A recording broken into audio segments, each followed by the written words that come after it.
Everyone, नमस्ते आप सभी को। कैसे हो आप सब? Welcome to my channel and hopes आप बहुत अच्छे होंगे। तो बट आज हम एक टॉपिक पे डिस्कशन करेंगे जो कि इस समय काफ़ी पॉपुलर एग्जाम चल रहा है, जो कि है आरआरबी एनटीपीसी 2025, जो कि ग्रेजुएट लेवल पे है। तो आज हम इस पेपर का फुल एनालिसिस करेंगे, जो कि 16 मार्च से लेके अभी तक 20 मार्च 2026 वाओ! तक में पूरा पेपर कैसे आया उसका पैटर्न आज हम डिस्कशन करेंगे। तो सिंपल सी बात है कि अभी तक जितने भी लोग तैयारी कर रहे होंगे, ठीक है, और वो सभी आरआरबी का फॉर्म भरे होंगे, जाहिर सी बात है उसमें कोई शक तो है नहीं, कोई दो राय है नहीं। तो इंसान क्या सोचता है कि कहीं ना कहीं हो जाए, तो इसलिए उसके सामने जितने भी फॉर्म्स आते हैं वो सबको फिलअप करते हुए चला जाता है, ठीक है। और आज के टाइम में सबसे बेसिक बात ये, सारी तैयारी कॉमन हो चुकी है।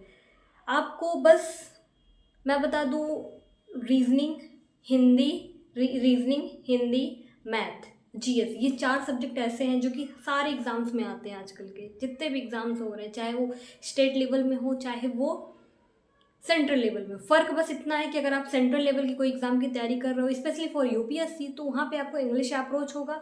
और अगर आप पीसीएस लेवल की तैयारी कर रहे हो तो वहाँ पे आपका हिंदी अप्रोच होगा। लेकिन वहीं अगर हम एसएससी की बात करें, वो भी एक सेंट्रल लेवल की नौकरी है, वहाँ पे आपको एसएससी जीडी जैसे वैकेंसी में आपको हिंदी देखने को मिलेगा, ठीक है। वो तो खैर हुई वैकेंसी वाली बातें कि मतलब कॉमन क्या सब्जेक्ट है।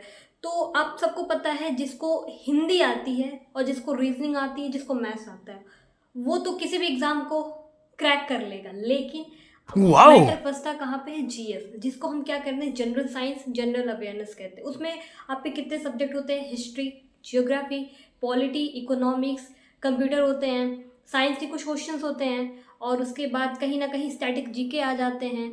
यूपी है तो ऑल यूपी आ जाता है। और अगर आपके कहीं सेंट्रल लेवल की अगर आप प्रिपरेशन कर रहे हो, तो पूरे आपको इंडिया के स्टडी करनी रहती है, काफ़ी इंटरनल रिलेशन की हो गए, ठीक है। ये सारी मतलब कंप्लीट इन्वायरमेंट की भी स्टडी करेंगे, मतलब कंप्लीट आपको स्टडी करना पड़ेगा। और जनरल अवेयरनेस का मतलब होता है सब कुछ, टोटल। और फिर ये हुई कि हम ह्यूमन बींग हैं, टोटल तो पढ़ भी नहीं सकते हैं, है ना। लेकिन एक हमारा एग्ज़ाम में एक सिलेबस हमें डिस्क्लेमर होता है कि हमें इतने सिलेबस को कंप्लीट करना है, उसी में से हमारा जो आना होगा तो वो आता है, ठीक है। बाकी सब किस्मत वाली बातें हैं, ठीक है। तो आइए हम देखते हैं। अभी तक हमारा कंप्लीट पेपर 16 मार्च से लेकर 20 मार्च, यानी टोटल हमारे 4 पेपर हो चुके हैं 4 दिन में, ठीक है। टोटल कंप्लीटली 5 दिन में पेपर हो चुके हैं। पेपर कैसा आ रहा? सिंपल सी बात है, जिन बच्चों ने पीवाईक्यू कर रखे थे, ठीक है, जो काफ़ी टाइम से रेलवे की प्रिपरेशन कर रहे हैं, वो पीवाईक्यूज अगर कर रखे हैं तो पेपर उनके लिए बिल्कुल ठीक आ रहा है। और दूसरी बात है, करंट अफेयर्स 2025 से लेकर 2026 तक। करंट अफेयर्स देखिए, अभी 2025 में आप जनवरी से लेकर लास्ट दिसंबर 2025 तक करंट अफेयर्स किए हैं। और इधर 2026 में मैं ये नहीं कही आप फैब का पढ़िए, लेकिन आप अगर जनवरी तक भी पढ़ के जा रहे हैं तो भी काम बन जाएगा, ठीक है। यानी जनवरी से लेकर दिसंबर तक 2025 आपने किया, फिर 2026 का आप जनवरी मंथ पढ़ के जा रहे हो, तो उतना सफिशियंट है। उसके बाद जनरल अवेयरनेस में, जैसा कि मैंने बताया, ये सारे टॉपिक्स तो आपको पढ़ने ही पढ़ने हैं, ठीक है। Maths plus reasoning, maths plus reasoning मैंने अभी बताया कि अगर आपका मैथ्स और रीजनिंग किसी भी आप एग्ज़ाम के लिए तैयारी करो, सारी चीज़ें सेम है, ठीक है। तो यहाँ पे मैथ्स और रीजनिंग हमारे सेम आ रहे हैं, ठीक है, जैसे कि प्रीवियस ईयर पेपर्स में आए हैं। फ़र्क हमें दिखने को कहाँ मिला? सिर्फ जनरल अवेयरनेस में। वहाँ पे कभी कंप्यूटर के 3 से 4 क्वेश्चन पूछे जा रहे हैं, साइंस में 1 आध 2 क्वेश्चन पूछे जा रहे हैं।